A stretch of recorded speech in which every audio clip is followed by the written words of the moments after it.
ହାତର ଦୁଇଟି ଚୁଡ଼ି ବଜ୍ର ହବ ନା ଆପଣଙ୍କ ମୁଣ୍ଡ ଠିକ ନାହିଁ ଆପଣଙ୍କ ସହିତ କଥା ଶୁଣିବା ପରେ ମୁଁ ସତୀ ନାରୀ ମୋ ପ୍ରାଣ ପାଇଁ ଉଡ଼ିଯିବ ମୋ ସ୍ୱାମୀ ଚିତାରେ ମୋତେ ଜାଳିଦେବେ ନା ହଁ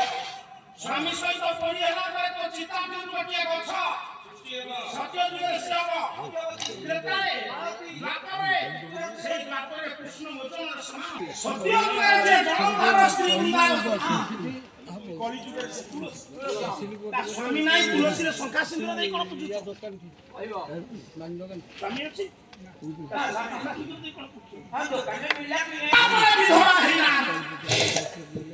ସମୟ ନାହିଁ ବାପା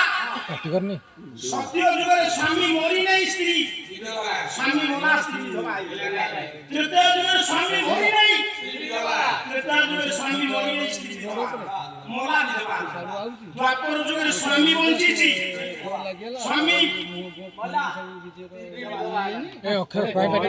ବାଳିଆ ଚହଟିଲା ପିନ୍ଧିବ ରାମ କଜଳ ସିନ୍ଦୁର ପୁଣି ଚାକିଆ ଲେଟିଲା ସତ୍ୟ ଯୁଗରେ ମଲା ପଣ୍ଡିତେ କନ୍ଦର ପ୍ରତି ବିଧବା ହେଇଛି ବର୍ତ୍ତମାନ ଯୁଗରେ ଯଦୁ ବଂଶରେ ତା ସ୍ୱାମୀ ଜନ୍ମ ହେଲେ କୃଷ୍ଣଙ୍କ ପୁଅ ହେଇଛି ଏକେ ବୃନ୍ଦାବତୀ କହିଲା ଯଦି ଆପଣ କହୁଛନ୍ତି ମୁଁ ମଲା ପରେ ମୋ ସ୍ୱାମୀ ମଲା ପରେ ମୋ ଶଙ୍ଖା ସିନ୍ଦୁର ପିନ୍ଧିବି ମୋ ସ୍ୱାମୀକି ମୁଁ କୋଉଠି ଫେରି ପାଇବି ଆପଣ ସେଇଠି ମୋ ପାଇଁ ହେବେ ସତ୍ୟନାରାୟଣ ବା ଫେରି ପାଇଲେ ସତ୍ୟନାରାୟଣ ମୁଁ ସିନା ପାଲା ମଧ୍ୟରେ କହୁଛି ପାଳିବାକୁ ଜଣେ ଧୀନ ପାଲା ନାହିଁ କିନ୍ତୁ ପାଲା ମଞ୍ଚରେ ଆମେ କେବେ ମାନିବୁ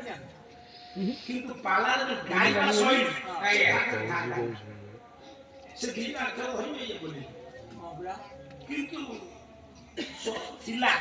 ଇଆଡ଼େ ସ୍କୁଲରେ ଠିକ କର୍ମ